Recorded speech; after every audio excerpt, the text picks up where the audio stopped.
What's up, guys? I'm Chad Barnes, and welcome to the channel. Here, it's all about real car talk, from simple fixes to smart driving tips and keeping your ride in top shape. If that sounds good to you, go ahead and give the video a thumbs up. Hit that subscribe button, and make sure you watch all the way through. There's a lot of good stuff coming.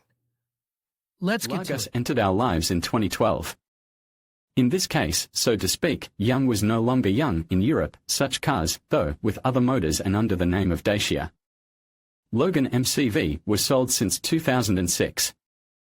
It is worth noting that the engineers and designers of the Technical Center Renault engaged in expanding the lineup of the project. X90 decided to go not the easiest way and make the sedan not just a station wagon, but a real MCV, that is a 7-seat station wagon of increased capacity. Abbreviation MCV meant multi-convivial vehicle, which can be translated as a car for a large company. But in order to place the third row of seats in the car segment B+, it was necessary to increase the wheelbase by 275 mm, which entailed a significant change in the body. As a result, Logan MCV got wider doors leading to the second and third rows of seats and double-leaf swinging gates that open access to the luggage compartment. Immediately after the start of sales, Logan MCV gained considerable popularity, both with private buyers and with a variety of public services, from police to public utilities. More than 300,000 such cars were purchased in 3 years.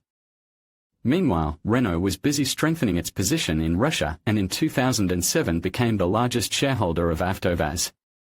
Naturally, the question of joint development and introduction of technological achievements of the brand into the product line of the enterprise arose, and it was decided to start with taking root on the Russian soil of the multi-seat version of Logan.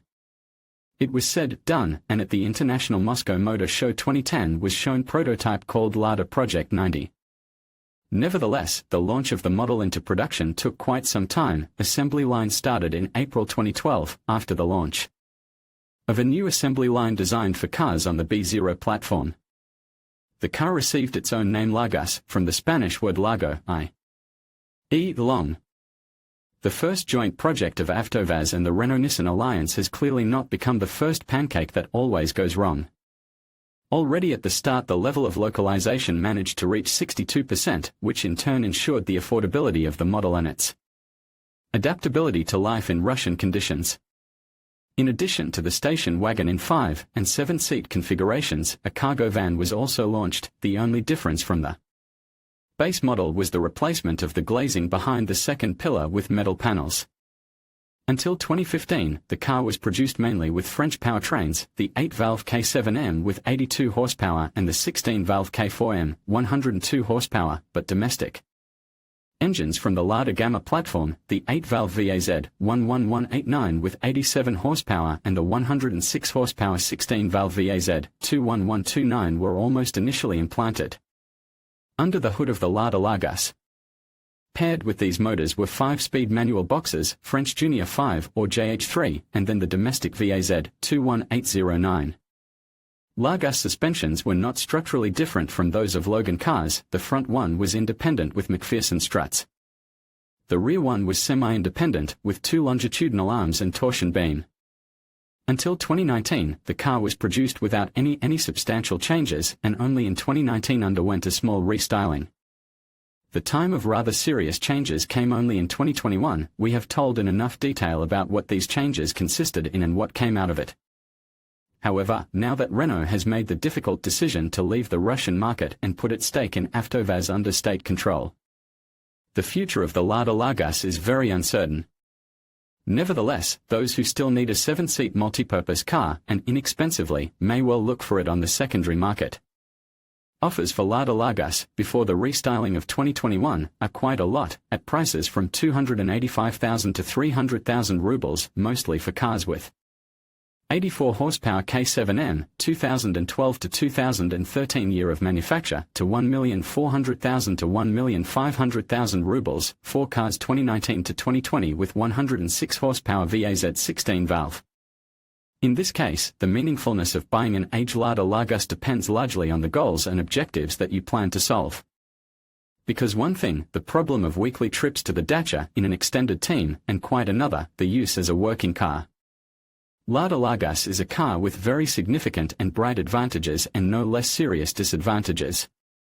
Well, to understand what you will have to face in case of its purchase, let's get acquainted with what its owners write.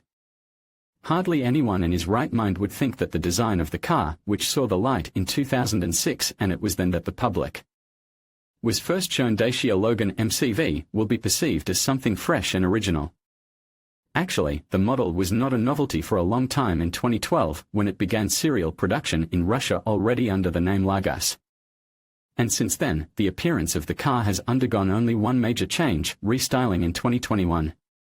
Nevertheless, the attitude to the design of Largus is the most accurate illustration of the meme to taste and color. All felt tip pens are different. There is quite a large category of people who do not like the appearance of Lada Largus categorically. The design is a puffy Logan. It looks like an old homosexual. There is nothing to like in this car. There is no pleasure from the appearance at all. When you look from some angles, it makes you twitch. The design is a solid 2. Someone evaluates the design more or less neutrally. Outside is not too attractive. The high body creates a lot of resistance. 2. Evaluate the appearance. No, well, are you serious? It's a pie by and large. It is not for you to ride, girls. In a huge number of reviews, the appearance of Largus is not mentioned at all and is not evaluated in any way, neither as an advantage nor as a disadvantage. But there are those who evaluate the appearance of Largus very positively, especially the Largus Cross version. The design of the Cross is quite simple and rough, which I personally like. Cross wins in comparison with its brother Largus due to the plastic dodger on the sills and wings. It is not only practical, but also gives the car completeness and brutality. Personally, I would like to add that the image of Lada Largus R90 seems to me much more integral and harmonious than the somewhat incongruous outlines of the base model, in our case, Renault Logan L90. Nevertheless, I have not come across a single review in which the author would claim that he decided to buy Largus because he fell in love at first sight. If the owners told it all about the reasons that made them choose this car, in all cases these reasons were in utilitarian economic plane. Continuing the conversation about the reasons that prompted the authors of reviews to buy Largus, in a lot of reviews you can find stories of such content. We needed a box for transportation of all sorts of junk, relatives, fishing accessories, construction sticks and so on. Before the crisis, I thought about a new minivan or minibus, but I am an opponent of loans and I had enough money only for Largus. I needed a roomy car, new, as cheap as possible and not to break down. Largus did not let me down here at all. Indeed, from the start of sales until today, the Lada Largus station wagon has been the largest and most payload-carrying vehicle in the budget price category and practically the only option, again, within this category, with 7 full-fledged seats. Once this car could be purchased for 370,000 rubles, then, for 600 to 700, today car dealerships offer new Largus for 1,250,000 rubles. But there was no cheaper 7-seater, and there is no cheaper. Plus, there is also the secondary market, and there you can well look for a live device of 2015 to 2016 year, and with French power units, with not too frightening mileage at a price of 700 to 800,000 rubles. Again, it is worth considering that during the entire production period, the factory constantly tried to cheapen the car and saved on all sorts of trifles. For example, if you compare the Largus Cross 2015 in the Luxe configuration and the same car of 2021, you will notice that, unlike the old version, there are no handles above the head for the third-row passengers. There is no magnet that holds the tongue of the belt of the middle passenger of the second row. There is only one holder of a 1.5-liter bottle in the legs of the third row passengers. On the right there is, on the left there is a gaping void. There is no handle to open the swinging trunk door from the inside. There is no net and plastic pocket on the trunk door. So old cars can be better than new ones in some ways. Operation of Largus has never been ruinous. The authors of reviews testify, consumables are inexpensive. I change them as required in the service book. Availability of spare parts and additional equipment allows to reduce maintenance costs. Consumables are inexpensive. There is a choice. I did not buy expensive spare parts, and up to 100,000 they will not have to buy them. In terms of repair, everything costs pennies, and if you also repair it yourself, then everything comes out cheap. As for the economy, the evaluations are not so unambiguous. Someone notes that appetite for such power and dynamics is still a bit high, and someone rejoices, the fuel consumption is excellent, the car eats little.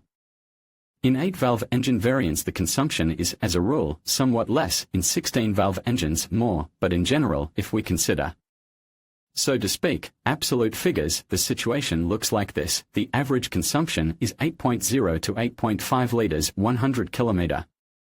In the city it is usually within 10, 0-10, 2L 100 kilometer, but on the highway the consumption is really 6, 0-6, 5 liters per 100 kilometers. Naturally, all these indicators depend very much on the manner of driving. If to keep speed about 80 to 90 kilometers per hour, it is really possible to keep in those very 6, 5 liters and less. If to keep 100 to 110, you will get consumption about 8 liters, and if to try to squeeze out of the car maximum, the onboard computer can show 14 liters per 100. Yes, many of the owners, who have been driving the car for 5 to 7 years, warn, you should not expect too much from this car. The car is for tough Chelyabinsk men, that is a fact. It is in no way adapted neither to comfortable driving, nor to receiving pleasant sensations from a trip, they write in their reviews. I can't say anything bad, but I can't say anything good either. Largus is just a car for moving from point A to point B without any emotions. But it happens that people who have bought Largus for the most economic and utilitarian reasons get used to the car and ride about it in a heartfelt way. With my mind I understand that it is necessary to sell it, especially since the need for 7 places has already disappeared. My eldest son has grown up and is already a motorist with a license, but I can't do it with my heart. The car is like a native, like a family member, so much has been lived and connected with it. I got used to Largus as a good handy tool or an everyday object. I got attached to it with my soul and body, tasted its conveniences and advantages. It reminds me of a sheepdog, even though it is not a fashionable breed now, it is a big, loyal and reliable friend. Dacia Logan MCV, from which the Lada Largus model was derived, carries all the genes and hereditary features of the Dacia Logan sedan. And this car was originally developed as a super-budget car. Hence a lot of controversial decisions in terms of ergonomics, which Largus inherited from the sedan without serious changes, and a lot of claims that are expressed by the owners of this car. Let's start with the driver's workplace. The problems start literally from the doors. It is worth to open them, as all the dirt from the upper door seal falls into the cabin, or runs down on the driver's and front passenger's shoulder. Moreover, the upper corners of doors are made so that it is possible to poke out an eye or yourself, or someone who is near, or to split a temple. But as a whole it is convenient to get in the automobile. It is promoted by a big clearance, high seats and wide opening door. Here the pluses of driver's ergonomics come to an end, and there begin solid minuses. To begin with, the owners amicably berate the shape of the seats. For 100 kilometers of travel, the back is in disrepair. Seating of a fetus, seats for city trips are suitable, but if you go long distance, then goodbye, back, the driver's seat is terrible. Shapeless, seats without lateral support, and you fall into them, your back is hunched. But no less important is the fact that owners often complain that they could not find the optimal position of the steering wheel and driver's seat. My height is 183. But it is uncomfortable for me to sit behind the wheel. You can adjust 3 positions. 1. My hands comfortably reach all points of the steering wheel, the seat is comfortable, the dashboard is readable. But my right knee, it rests on the torpedo and it starts to hurt. No, it is possible to endure 30 to 40 minutes, but then it is just horror. 2. We make it so that the knee does not rest, but then my hands do not reach the top of the steering wheel. When turning, you have to lean forward, also uncomfortable. 3. We make it so that the knee is not resting and steering is normal. But, alas, in this position the spine is strictly vertical, and on bumps and potholes all the shocks go straight to the head, from which begins to hurt both head and back. Note that this is written by a person who generally gives Largus quite a positive assessment. But he also notes that the standard equipment does not include an armrest, which has to be bought separately. At the same time, there are no claims to informativeness and readability of the instrument panel, readability of the instrumentation. In particular, of the speedometer, is better than in my GLK, where the arrow overlaps the numbers. except that many complain that when turning on the turn signal both arrows start blinking at once, as at switching on the emergency light. But further miracles of Logan's arrangement of controls of light, windows and climate begin. For example, the light is switched on the paddle switch, the marks on which are overlapped by the rim of the steering wheel, and since the inclusion of parking lights is not reflected on the dashboard, you have to bend your head periodically to see whether the light is on or not. In general, about ergonomics, the authors of reviews literally emit venom. Ergonomics here is a strange thing, like there are heated and window lifters, but everything is made through the deepest ass. It's a nightmare and an affront to human dignity. I should not forget for a second that I am driving in an extremely budget car. And here is how another owner describes the control of the windows. The front ones are on the center console, huge, gaunt, 6 centimeters long and 1.5 centimeters wide, a la made in the collective farm path to communism. The rear ones are in the center aisle, behind the handbrake. To activate them, it is necessary first to press a special key, which is located under the handbrake. That is, in the normal position the rear windows are deactivated. By the way, the passengers of the second row, to use the windows are not more convenient. To press them, you have to either bend over or take off your shoes and turn them on with your toes. It is difficult to control the climate and air conditioning. The panel has a reverse curve, and with unaccustomedness it is necessary to look distracting from the road what air conditioning to switch on, especially as two popular positions, to the glass and to the chest, are separated almost on 360 degrees. It is necessary to twist the knob. The keys for switching on the seat heating are located on the side of the cushions and are squeezed between the seat and the door. Once in a while, turning on the heating, I grab the handle of the vertical seat adjustment and bang with it on the floor. There is no desire and unnecessary time to use electric adjustment of external mirrors. The joystick of control is located under the lever of parking brake. In general, there are so many complaints about the location of additional controls that they can be quoted endlessly, but God, who invented all these buttons? To adjust the temperature, it is necessary to bend to handles. I would like to keep silent about adjustment of windows and mirrors. To be more exact, I would like to take this designer and break his hands so that he would not make such nonsense more. The klaxon key, located in the French way in the end of the left steering wheel lever, also gets a lot of praise. Almost got used to it, but sometimes when on the road they get you press the steering wheel hub in your heart. For 2 years of ownership I did not get used to it. In case of urgent need I pressed in the center of the steering wheel. Moving on. The so-called cup holders are definitely neither cup holders nor bottle holders. They are shallow but wide, and they do not have any fixing rubber whiskers, so that 0.45 to 0.7 liter bottles are not held in them. They fall on their sides. Their diameter corresponds only to the containers that are familiar to Renault-Nissan Avto VAZ designers and no one else. Neither I nor the other drivers could find the bottles in Moscow. The shape itself is a naked stamping made by a shoddy Patushnik for get off. There are problems on the second row. First of all, protruding and rigidly fixed locks of seat belts. The seats themselves are narrow, without armrests and no possibility to adjust the backrest tilt. As a result, owners complain the number of passengers on the middle row does not change the comfort. It is impossible to sit comfortably. Even alone, it is impossible to lie down. The belts just rest against the body, and it hurts. It is a punishment to drive far away. Strangely enough, the authors of reviews estimate comfort on the third row of seats higher than on the second, and space for legs is somewhat more. There is a place behind only if the driver is 170 centimeters. If the driver is 180 centimeters and above, the rear passengers are in trouble, and there is an illumination plafond for the third row.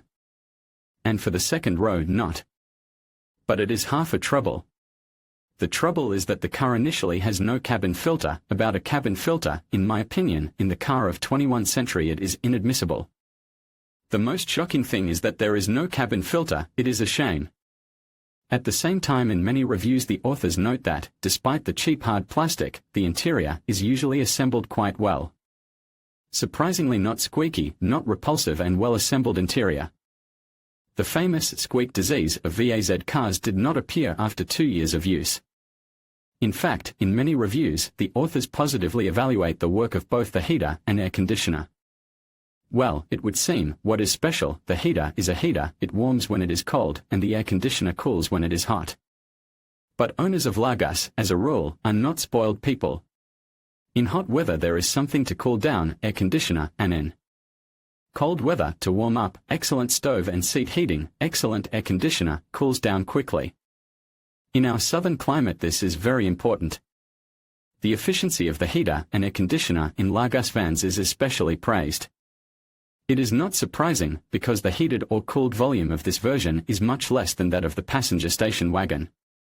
Of course, it is not without some spoonfuls of tar in this barrel of honey. In winter it is warm, only on the third row my sons' legs were freezing, we had to turn on the furnace on 3, as a result the front ones are hot and do not hear each other, it warms up quickly, but also cools down quickly. It seems to go out for 10 minutes in the frost and the cabin has already cooled down. In Largus, the heater is noisy already at 2 speed. The air is hot, but not as hot as in Granta, and it takes time to warm up the cabin. Well, we have already written about inconvenience of modes control, and besides inconvenient arrangement of controls, owners complain that the conditioner blows one temperature in a wide range of settings. To somehow change the temperature, it is necessary to turn the regulator not by 1 or 2 divisions, but by a quarter of a turn or more. Another surprising thing. In very many reviews, the authors praise the quality of the media system separately. Magnetola in my configuration was rare with good sound quality. There is even MP3 and Bluetooth, music with hands-free and Bluetooth, amazed. Works great with my iPhone and other devices, surprised by the stereo, which with some customization produces great sound quality. Even when listening to the radio. Media system allows listening to music and audiobooks from the phone, and adjustment of balance, forward-backward, and left-right. Speakers allows, for example, the left front passenger to listen to music, not interfering much with other inhabitants of a salon. Here, too, of course, not without small kosiachki. In some reviews, for example, the authors claimed that they could not use the hands-free system in motion, because at the other end of the wire interlocutors heard mainly their own echo, so that the stereo had to be turned off, transferring the conversation to the speaker and microphone of the smartphone. But for some reason not everyone faced this problem. Lada Largus, as well as many other models, has characteristic weaknesses and therefore faults which a significant number of owners have to face. Naturally, the most serious of such problems are related to engines. For example, for Largus with 8-valve VAZ engines, problems with the throttle are very typical. In one of the reviews the author describes quite vividly how this problem can manifest itself. On the road there was a misfortune. I press the gas and it works like a brake, and all this happens on a busy highway. I survived by a miracle, and it was good that I was alone. If, for example, this glitch would have happened when overtaking, then there are no options at all. And there may be such a variant. When driving at low speeds, the engine shuts down. Then it starts in 25 to 50 minutes, when you have already created a traffic jam for 5 kilometers. According to the owners, the error of the throttle earlier or later gives out every second 8-valve Largus, and, as mechanics say, you can change these flaps on Largus like spark plugs. The second and more serious problem is characteristic of all engines that were equipped with Lada Largus, both French K7M and K4M. And domestic VAZ 11189 and VAZ 21129. All these engines have a belt drive timing mechanism, and if you do not look after the condition of the belt and rollers, the belt can break, the valves will meet with the bottoms of the pistons and bend, and you, as they say, come to the engine. In this case, the service book prescribes the replacement of the belt every 120,000 kilometers, but the owners recommend to do all preventive work at least once every 100,000 kilometers. True, since 2018, the Vazovsky 16-valve VAZ should be equipped with non-piston pistons with a modified shape of the bottom, but in the net there is a lot of evidence that in the engine assembled after 2018, pistons of the old pattern were installed. At the same time, French motors are considered to be almost millionaires, of course, provided that they are properly and regularly serviced. By the way, in addition to just age-related wear, oil starvation can also be the cause of belt breakage. For example, the author of one of the reviews describes that his belt broke at a mileage of 150,000 kilometers during engine startup, although At 87,000 he changed both the belt and rollers on the dipstick, the lower risk, frost 32 degrees, the car was at an incline. Right side on the curb with snow. The reason was lack of oil, because of which the camshaft jammed in the head. The conclusion is 1. These engines should be filled to the max and started only on a flat surface. As for the suspension, some people call it absolutely unkillable and others complain that levers are a pain, the ball goes from force 30,000 kilometers and then the knock and replacement, and you have to change the whole lever and then do the rake. Owners of cars of the first 2 years of production write about problems with drives. Complaints about the quality of brake discs are not uncommon, they are like children's crafts made of newspapers, they last about 40,000 kilometers. But the authors of reviews rarely mention serious electrical problems. Most often the following situation is described: a person tries to connect a video recorder through a 12-volt cigarette lighter socket. But the recorder categorically refuses to work. It turns out that it is necessary to replace the fuse with the symbol of the car stereo, although the stereo itself continues to work perfectly well. It may seem that any car with a VAZ rook on its emblem is doomed to have reviews about it on the internet that read something like this: "It's just a shame that I got involved with Avtovaz and for 670,000 bought this heavenly chariot with which anything can happen. I was wrong, or anyway, I bought this wonderful car for 585,000 rubles and sold it barely, after 3 months, for 470,000. I hope you will never buy this trough and lose money like I did." The more surprising is the fact that a huge number of owners call reliability one of the main advantages of this model. I have not come across a single review in which owners complain about rapid rotting and hopeless struggle with the red marks. On the contrary, many reviews note the high corrosion resistance. The chip on the roof, which came from a huge stone in winter, is still not painted over and still does not rust. There is just clean and still shiny metal. Galvanized body will resist for a long time to reagents and sandblasting on our roads. Galvanized body, for 4 years, not a single bug. Good paintwork, not a single rust for 3 years of operation was not detected. On the body, no joints, very few chips, and those that are there do not bloom. Only in one review I came across a mention that white Largus are still covered with bugs and the first yellow spots appear, as a rule, under the gas tank hatch. In many reviews the authors write about the unexpectedly high quality of assembly. They assemble it quite well. All nuts are tightened, all marked with paint. They put a mark that everything is tightened, and so, on all nuts. In general, I cannot complain about the quality of assembly. Everything is neat, the doors close well. Nothing squeaks, all the body cavities are cleaned, the locks are lubricated.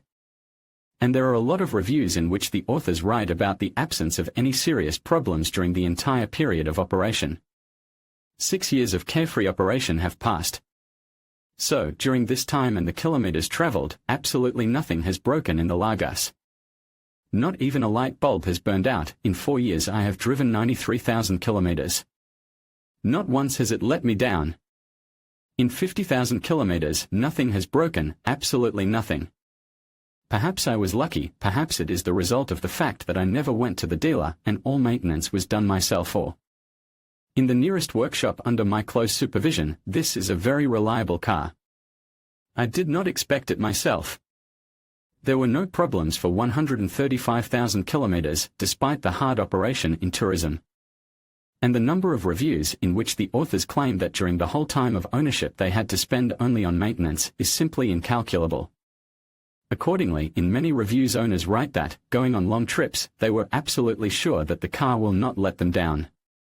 I raced to the south more than 10 times and to the north twice, never failed. On this car I have moved 4 times, from Belgorod to the southern capital of Kazakhstan, Almaty, which is about 4,000 kilometers, from Almaty to the cold city of Novosibirsk. From Novosibirsk again to Almaty, and in 2018 moved to Moscow. So, my first trip to such a far distance was frightening. I did not know how this car would behave. And it behaved decently and drove without any problems. The following trips were the same. And on the third crossing I didn't even think that something could happen. And to summarize, it is possible to quote one more review. I realized one thing: the main thing is to carry out routine maintenance in time, and there will be no problems with this car. It is not by chance that there are enough quite alive Lada Largus with a mileage of 250 to 300,000 kilometers on the secondary market. But there is still a certain chance to come across an unsuccessful copy, as evidenced by the statements given at the beginning of this section. The authors of almost all, even quite positive reviews, unanimously scold noise insulation and acoustic comfort in the cabin of Lada Largus. The driver and passengers are bombarded with all possible noise components, engine sound, road noise and aerodynamic noises. Once again about soundproofing in the Largus. It is not there. At 90 km per hour, you need to talk very loudly for anyone to hear you in the cabin. At 100 km per hour, the noise from the wind, tires and engine is so loud that it makes your ears pop like in a fighter plane. Noise insulation, there is none. The only thing that can at least somehow extinguish the noise in this car is the screams of your children and wife that daddy bought. Firewood, in Largus the noise of wheels and engine is always present, and the wheels are noisy already at a speed of 20 km per hour. Aerodynamic noise reaches such values that a trip of 200 km turns into a heavy head. No noise insulation, you can say. That there is no, so there is something separating the engine and the cabin, but it is more like thermal insulation. There is definitely no noise insulation in the doors. I disassembled it when I tinted the rear windows. Stones hit the arches with a distinct metallic sound. In short, it's not there at all. The noise of the fan, which begins to press on the ears already at the second position of the speed regulator, and howling of the gearbox add problems. But the plastic panels of the interior, according to the owners, do not participate in this chorus. Plastic, of course, is oak, and scratches easily, but it is well fitted and does not make any extraneous noises. But in several reviews I met complaints about squeaking driver's seats. At a mileage of about 2,500 kilometers, the driver's seat squeaked. The squeaking appears on bumps. It feels as if the springs are squeaking. Some authors share their experience of fighting this phenomenon by their own efforts. The driver's seat squeaked a lot, even on minor bumps. I started to sort it out and found out that it was caused by the places where the springs are inserted into the fixing holes under the seat. I put rubber gaskets made from a bicycle camera and the squeaking disappeared. There are certain problems with visibility as well. On the one hand, more vertical in comparison with Logan, landing improves the view forward, but on the other hand, the authors of reviews complain about the front pillars limiting the view. You have to get used to the front right pillar. At intersections it interferes with the view. Blind right pillar. I have to look more carefully to the right side when passing intersections. A number of problems with visibility arise in bad weather. For example, many people complain about the operation of windshield wipers and washers. The wipers are a dull piece of junk. In order for them to work properly after spraying from the nozzles, immediately turn on the maximum speed of their work, that is, pull the wiper lever towards yourself and at the same time move it as far down as possible, and then you will be able to safely wash the glass. Otherwise, there will be a powerful stream of water on the glass, which the wipers will not be able to cope with, and you will lose sight of the road for a second and a half. There are also complaints about the fact that the wipers poorly clean the right corner of the windshield, and in the rain you can't see the road well. Plus, the windows in the rain, and in general in cold weather, start to mist up, and it is quite difficult to fight it. The air conditioning system is not quite thought out. There is no simultaneous air conditioning of the windshield and side windows. In the rain, when 3 to 4 people are in the car, all the windows sweat, and it is impossible to adjust the air blowing so that the air goes to all the windows at once. In summer, turning on the air conditioner saves, but in winter it is worse. You have to constantly change the flow of air from the windshield to the side windows. In general, it is not fatal, though unpleasant. Much more problems with rearward visibility. I moved from a sedan and spent a month getting used to the fact that visibility through the rear of the car in muddy or simply rainy weather when traveling turns to zero. There is a wiper, good, but why not make for it an intermittent mode? And washer fluid reaches the rear nozzle only after about 3 seconds of continuous operation of the washer pump. I saw in the internet skillful people put a valve in the washer fluid supply system. Without coal hoses, without gingerbread. It is difficult to see when maneuvering backwards. Side mirrors are small, and in the salon to look interfere with the seats of the third row, the vertical pillar of the rear door and the seat belt, which is pulled out of the trunk. Again, many owners complain that due to the peculiarities of aerodynamics when driving in the rain, the lower part of the side windows is always covered with dirt, and in the rearview mirrors you can't see anything because of the water droplets covering them and the same dirt. In dirty wet weather, the front side windows get very dirty when driving on the highway. Visibility is severely limited at dusk. Also, when the front wheel hits a puddle, all the water ends up on the windshield. Well, and one more unpleasant feature of Lada Largus aerodynamics, which can in some situations complicate driving in the dark. In the dry season everything is fine, headlights shine, and there will be no problems on long trips. But everything changes when they come rain or slush. Headlights have to be cleaned every 150 kilometers. This is the first time I've seen such aerodynamics on a car that you can't see the headlights at all. One of the owners describes his first long-distance trip on this car as follows: "After Vologda, I was frightened by the dim light of the headlights.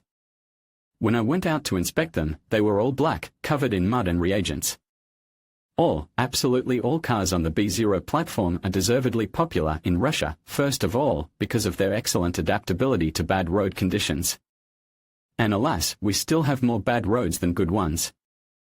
Not in vain Oleg Anofriv sang in the famous song from no less famous, Garda Marinov, a Russian road, 7 bends per vest. And all the above mentioned fully applies to Lada Largus. Suspension forgives not always good quality of our roads. Suspension does not break even at speed 30 when crossing overlying policemen. Suspension is obviously tuned to Russian roads. Pits and bumps work out very softly, shocks and vibration are not transmitted to the spine, everything is smoothed out at the level of suspension. Good, dense suspension, which does not break through on broken ground. In my opinion, the suspension is a thing. It eats rails, not much sticking out policemen and potholes on forest roads like a wedge. The car is designed to carry quite a lot of weight, and its suspension is moderately stiff with a long travel. Even when 7 adults sit in the car, it swallows pits and bumps on hurrah, and it is pleasant, the owners write in their reviews. Indeed, it is worth paying attention to the fact that Largus is essentially a semi-truck, and its suspension is tuned to work under load. Accordingly, when one driver rides in the car, he feels it, so to speak, with his spinal cord, and empty car goats on lying policemen. Even at a speed of 5 km per hour, the suspension is stiff in comparison with Renault Sandero. I owned it for several years as a second car. When passing policemen at speed, a strong rebound, as if on empty shock absorbers. It is very hard to break through Largus suspension, as it is known, but what surprised me unpleasantly was the rebound of the front suspension. I'll try to explain. When the front wheel hits a pothole or a depression at a low speed, the shock absorber works its stroke so zealously that I can't call the suspension rebound with a word other than shock. The suspension performs well on all types of surfaces. My driving is very hard, more on gravel. It holds the track quite well, it doesn't float on gravel. However, the Largus looks good on asphalt highways, at least in terms of stability, and at moderate speeds it drives softly, holds the road up to 140 km per hour, then it can drive a little bit because of sailing. But in windless weather it rides well at 140-inch, very stable car. It does not skid. On the highway Largus is more comfortable than Logan, because of the long wheelbase. On the highway it stands like a solid. On the native rubber it does not lead anywhere to the sides, and no rutting bothers me. The wind, of course, the car shakes, but hurricanes are rare, and the rest is nothing. The steering wheel becomes light after 140. But not everyone considers the side wind problem to be nothing. There is, for example, the following point of view: the Largus' biggest enemy on the road is the side wind, especially in winter. It blows you off the road to hell, you can't feel the car, and the road even more so. You drive like an idiot, afraid to turn the steering wheel an extra time. The impression that Largus soars like an eagle over the road, and this is at a speed of 50 to 60, Carl. Again, in many reviews authors write that at high speeds trajectory stability Largus sharply decreases. After 100 the connection of the car with the road is lost, the front is very much unloaded, and the steering wheel of the car is empty, scary. Besides, the car constantly tries to leave the road at such speed, I have to steer, and before turns, to strongly reduce speed and be extremely attentive. After 100 km per hour the car begins to trot along the highway. I do not know whether the highway is bad, suspension, wheels, or all together. Going 115 is already tense, the backlash of the steering wheel is about 6 degrees, that is, at speed you rocket, but the car goes straight. To go faster than 130 on a usual road I personally would not risk. Of course, risk is a noble thing, but to hell with it. We will talk more about the fact that speed cannot be called the native element of Lada Largus, but for now let's return to the suspension. Another strong point of the Largus is the rather large ground clearance, 172 mm for the regular versions and 195 mm for the cross version. Owners boast it has excellent cross-country ability, you can drive through the rut in the field after the rain, though now never. Cleaned from snow yards, where other Ladas will sit, another plus is its ground clearance. I boldly drove into the forest and calmly, without worrying and without thinking, went through many holes, high ground clearance. Strong suspension and excellent weight distribution allows you to pass where ordinary cars cannot pass, very good passability at. The expensive ground clearance, it is clear that it will not go into mush, but on torn roads you cannot be so afraid to tear something off the bottom. Of course, one should not overestimate the cross-country ability of the Lada Largus, even if we are talking about the Largus Cross. Experienced owners warn, the high ground clearance gives the impression that the car can go many places, but it is not quite so. The base is very long, so on hills the sills sometimes rub against the ground. The ground clearance helps it, of course, but not as much as we would like. It's also front-wheel drive. The author of this review concludes that Largus is a car for the city rather than for our rural roads, and that the owner of this car should not live in the village. The Lada is debatable, a huge number of quite satisfied owners of Lada Largus live in the countryside. Yes, Lada Largus has something to praise, but there is also something to scold. And the most of all blows and bumps in reviews of owners get mechanical gearboxes, whether it is French units, Junior 5 and JH3, or domestic 5-stage VAZ, 21809. And most of all owners are annoyed by short, very close gears. Why designers have chosen such gear ratios, owners most often understand. It should be understood that Largus is a mini truck or mini microbus. It is a car that carries a ton, unofficially, of course, whether it is a ton of potatoes or a ton of fat pops. It's not a car that's for commuting to work in one-person traffic. That's why the gear ratios of the box are such, designed for the load. But they still get annoyed. They are annoyed in the city. In order to keep in the flow, you have to very intensively wield the gearshift, the box with short gears means that before you have time to switch on one gear, it is time to switch on the next one, because the difference between shifts is only 400 revolutions. It works like this: you start in the first gear, and you can switch on the third and then the fifth. Or vice versa, from second to fourth. And also the same VAZ control does not work too clearly. The mechanism of shifting of gears completely corresponds to shifting. On the Classic, the same sprawling and inarticulate. Nothing has changed at all.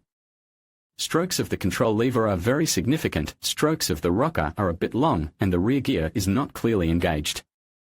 There is no protection against getting from the fifth gear to the rear gear. Often when the clutch is fully depressed, the gears do not want to engage. By the way, there are those who are quite fond of such short transmissions. Although they are few, the gears are short, but that's a plus for me. You can break into third and go straight to fifth. It doesn't tear from a place, but if you jerk the handle quickly, you can go lively. If there were a sixth gear, it would be wow. As a matter of fact, complaining that the sixth gear would not hurt at all is found almost in every second review. Because on the highway the owners face the fact that in order to drive the car at a speed of 95 to 100 km per hour in the fifth gear, the engine should be cranked up to 3,000 revolutions, and to accelerate to 140 to about 3,500 or even more. Taking into account all that we have already written about noise insulation, the following picture emerges: the gears are selected in such a way that at 110 km per hour there is a feeling that you take off, as the revolutions are about 5,000, which is uncomfortable. Besides, the engine burns fuel, it doesn't drive at all. To make the car dynamic, it is necessary to keep the engine in the mode from 3 to 4,000 revolutions, but there is a roar, and there is no use. If you press the gas to the floor, then nothing will change, only the lags will be added. Gentlemen, it is not serious. At 3,000 revolutions Largus goes 95 km per hour, and, accordingly, starts to gin up. hence the problems with overtaking, no dynamics, especially on the highway during overtaking, not enough power on the highway for good overtaking. Accordingly, many people change the main pairs and gears in the box, well, yes, again, without kolhoz, as without gingerbread. But there are no free carrots. Such a decision affects the engine life and makes uncomfortable driving with full load. I did not touch the main pair. As I understand, 200 to 300 kilograms of cargo or 6 to 7 people should be pulled, and replacement of the main pair only loads the engine. In general, Largus is far from being a racing car. Its element is unhurried and measured movement in the city and the same unhurried movement on intercity highways. Again, many owners consider it a kind of dignity, the peculiarity of the car. I feel the maximum speed is 120 km per hour, allowed me to avoid fines for exceeding the speed limit, which I am only glad about. Overtaking, of course, can be difficult, but now I drive carefully. 110 km per hour, and I do not need more, and the behavior of the car at such speeds cools down. It is just right for him, no need to go faster. I have a mountainous terrain, often not very steep, but protracted ascents and absolutely cracking installation of signs with speed limits. Of course, with cameras, there are just a wild number of them, and for a complete set, tripods in the bushes.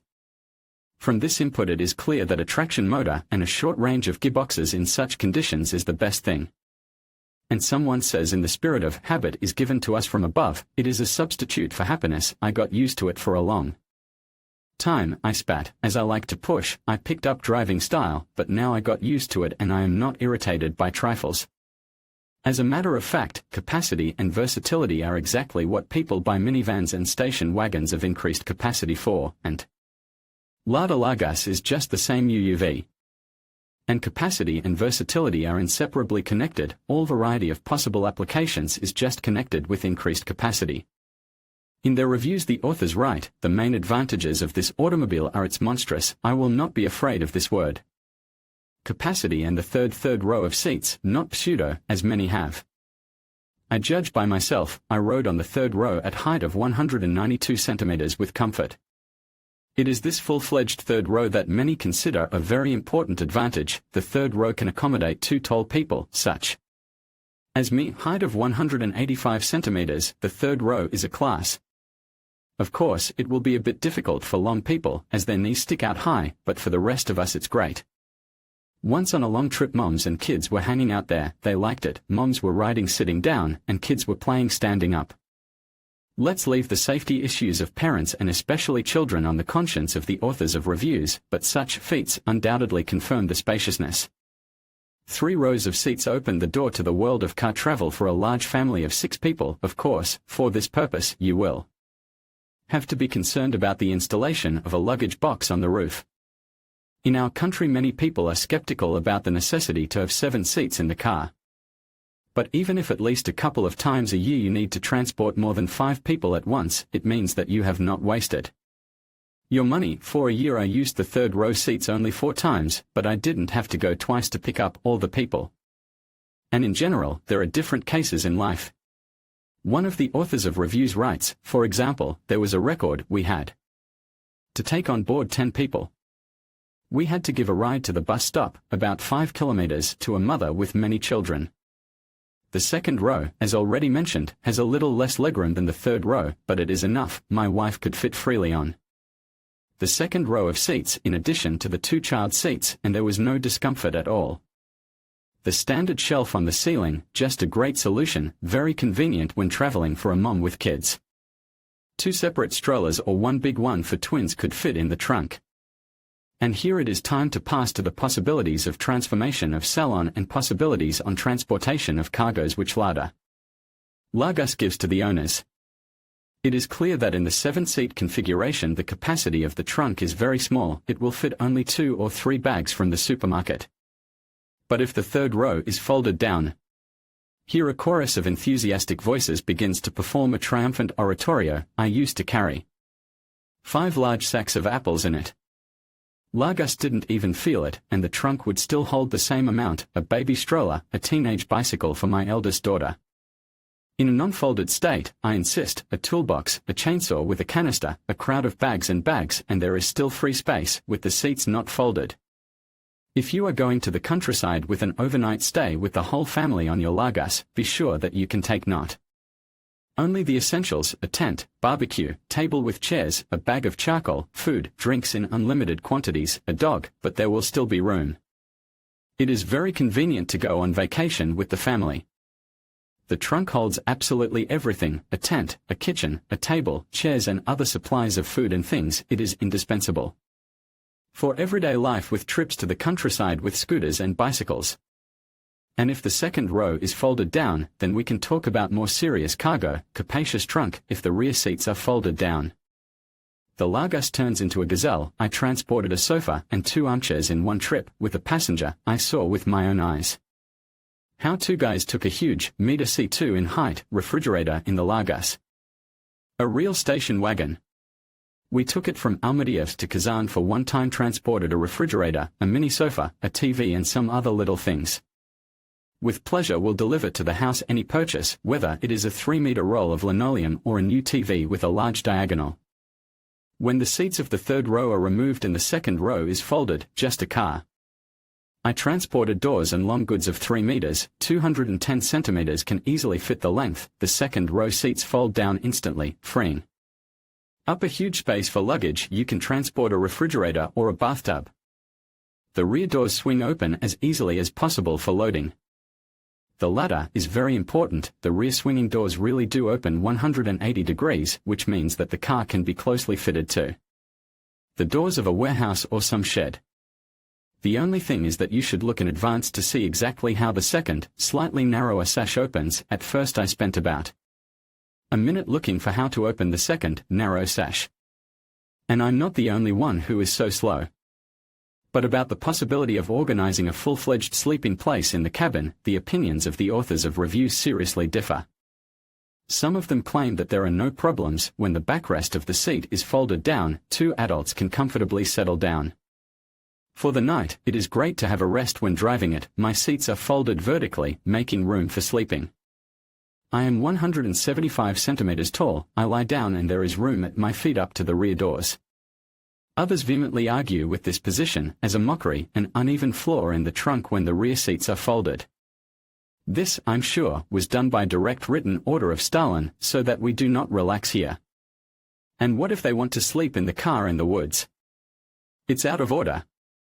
No, I realize it's not easy to make a flat floor. The country that launches rockets in all directions of space and manufactures nuclear-powered missile carriers has obviously not reached a flat floor in the trunk.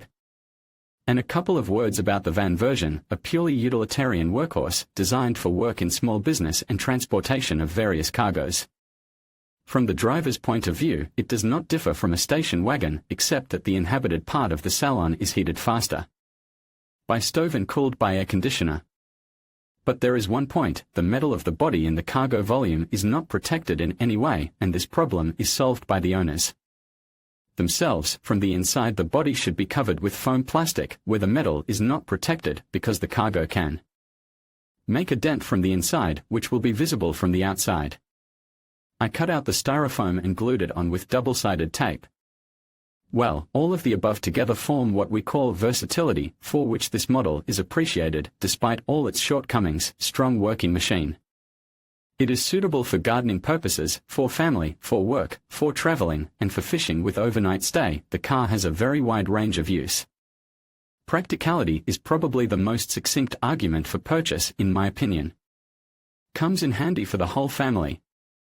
It carries large-sized heavy things without problems, and when traveling out of town, to the countryside with children, I do not even know what can replace it for this money. Well, and in work without it is impossible. P.S. The collective mind of the internet defines the categories of people whose needs Largus will fit in as well as possible. This car is chosen by people who need to carry a lot of cargo. People who need to carry a lot of cargo. Note, the passenger version holds more cargo than the van. People who need to transport a large number of people at a minimum cost. Family-oriented, unpretentious people. When a large family, a lot of children, strollers, dogs, and want to drive an inexpensive car that eats gasoline like a normal car. Vacationers. Fans of traveling. For 2 people from Largus you can make a house for overnight stays.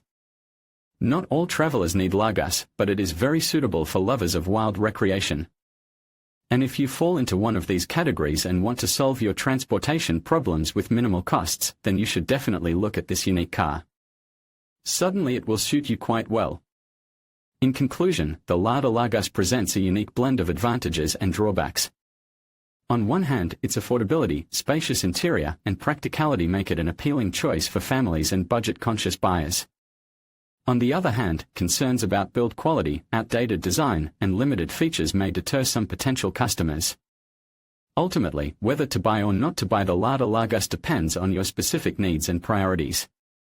Weighing these 5 reasons carefully will help you make an informed decision that aligns with your lifestyle. Thank you for watching, and we hope this video has provided valuable insights into the Lada Largus.